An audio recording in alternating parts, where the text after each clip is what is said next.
Day 3, A Course in Miracles, Workbook for Students. Workbook Lesson 101. God's will for me is perfect happiness. God's will for me is perfect happiness. Today, we will continue with the theme of happiness. This is a key idea in understanding what salvation means. You still believe it asks for suffering as penance for your quote-unquote sins. This is not so. Yet you must think it so while you believe that sin is real and that God's Son can sin. If sin is real, then punishment is just and cannot be escaped. Salvation thus cannot be purchased but through suffering. If sin is real, then happiness must be illusion, for they cannot both be true. The sinful warrant only death and pain, and it is this they ask for they know it waits for them, and it will seek them out and find them somewhere, sometime, in some form that evens the account they owe to God.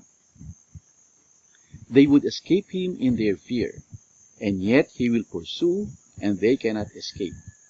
If sin is real, salvation must be pain.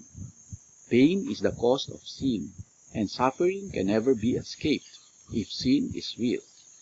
Salvation must be feared, for it will kill, but slowly, taking everything away before it grants the welcome boon to death to victims who are little more than bones before salvation is appeased.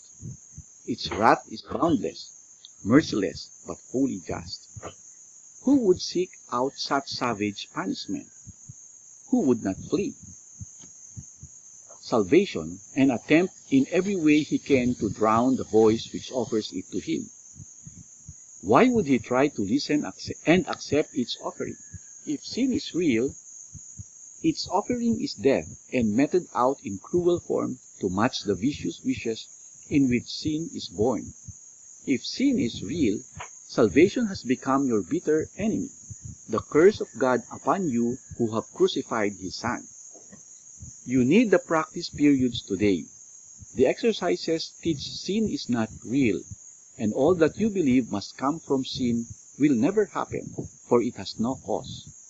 Accept atonement with an open mind, which cherishes no lingering belief that you have made a devil of God's Son. There is no sin. We practice with this thought as often as we can today, because it is the basis for today's idea. God's will for you is perfect happiness, because there is no sin, and suffering is causeless. Joy is just, and pain is but the sign you have misunderstood yourself. Fear not the will of God, but turn to it in confidence that it will set you free from all the consequences sin has wrought in feverish imagination. Say, God's will for me is perfect happiness. There is no sin. It has no consequence. So should you start your practice periods, and then attempt again to find the joy these thoughts will introduce into your mind. Give these 5 minutes gladly to remove the heavy load you lay upon yourself with the insane belief that sin is real. Today, escape from madness. You are set on freedom's road, and now today's idea brings wings to speed you on, and hope to go still faster to the waiting goal of peace. There is no sin. Remember this today, and tell yourself as often you can, God's will for me is perfect happiness. This is the truth, because there is no sin.